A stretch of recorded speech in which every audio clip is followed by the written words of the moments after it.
All right, next is Alabama at Tennessee, 3:30 on CBS. Jessi, give us a preview for Alabama versus The preview Tennessee. is I'm already sweating. That's Relax. I can't. However, a couple things. A preview just to set the state of affairs. Tennessee has never beaten a Nick Saban coach Crimson Tide, and in fact, a couple things. And I love to bring this up every year as it continues to get further along. A few things that didn't exist the last time Tennessee beat Alabama. The iPhone. No Tennessee fan has ever sent an iMessage about beating Alabama.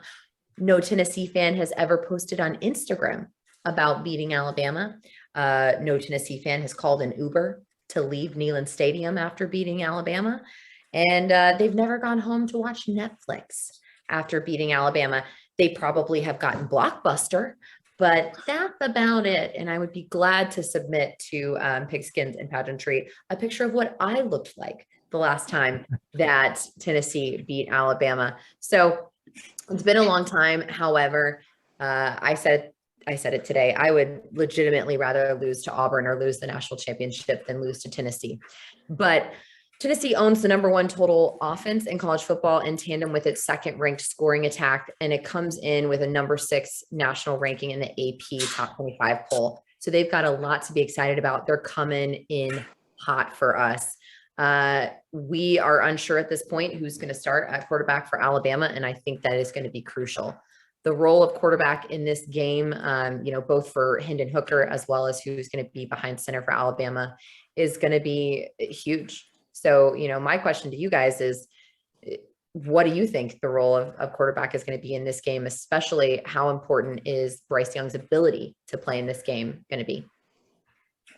Claude, I'll let you take this one first. Well, I think it's going to be huge. Even if it's Bryce back there, he's been out for a game and a half. It is going to be tough coming out there in Knoxville in front of that rowdy crowd. You're giving these crowd several hours to drink and enjoy the tailgate. They are going to be down their throat. Look, 15 straight losses, that's a long time. I don't know what I was doing 15 years ago, but that's a long time to be losing to one team. I'll be honest with you, Tennessee has everything they need to pull out a W. This game is going to be the best game of the day. Right now, they got Alabama -7. I think it's too high. For not knowing who your starting quarterback is, having a lot of inconsistency, especially on the road when Alabama went to Texas, and even at home last weekend. So right now, I got Tennessee. This is not an upset. Tennessee is ranked 6. This is not considered an upset, but I have Tennessee beating Alabama 31-27. And the issues that come down to Alabama is obviously, as we all know, the kicking game. Oh, God. Oh, gosh. You just say triggered. I'm triggered.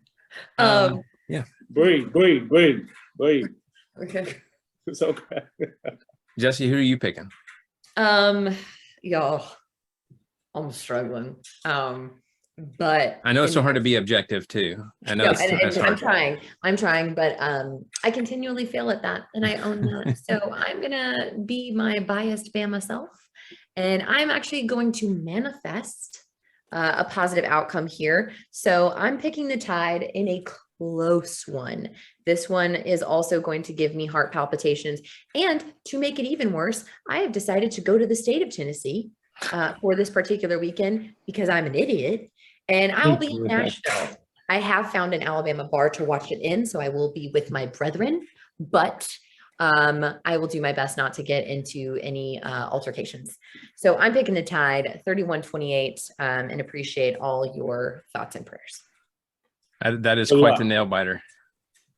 Matt says he is struggling with this pick, and obviously, Matt's a big Tennessee fan and would like nothing more than to see his Vols get a win, but he's going with Bama in a close one, 42-38. I'm just going to say it because this is the best chance that I think Tennessee has to beat Bama and or Georgia. I mean, for that matter, being a Georgia fan, I hate to say that, but it's, legit. And they have their best chance to do that in a very long time. I think this one, as we've already said, it depends greatly on if Bryce starts. I think that he does. I know they're being careful with him in practice, but it just seems like, I don't know, from him being on the field, dressed out, even in the game that he got hurt in, and then celebrating with his team on the sidelines. I think they were more or less just being careful with him last week, not wanting to make something bigger out of that issue. I do think he'll probably play in this game. And because of that, I'm going to go with Bama winning this one 38-21. Now, and God help me, Bill O'Brien, I swear to the Almighty. Well, you come in on your BS. He is going to lose the game for you. I'm telling you right now. I can see that. That's the thing that makes me irate. I know that. And it's so fixable. Lane Kiffin, baby, come back, please. I don't want it to be like where if Milroe trots out there that I say that they're going to lose. But I do believe you put the hostile environment out there with him there, which it's, watch out for mustard bottles and golf balls. I'm just saying. And just be careful. Just all I'm saying.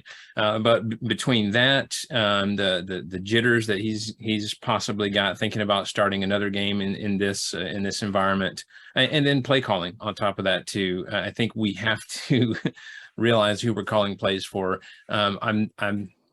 I'm not saying 100% that if he starts that I think they'll lose, but I think there's a great possibility just because of all that. So yeah, keep going, stack the box, blitz. Yes. Yeah.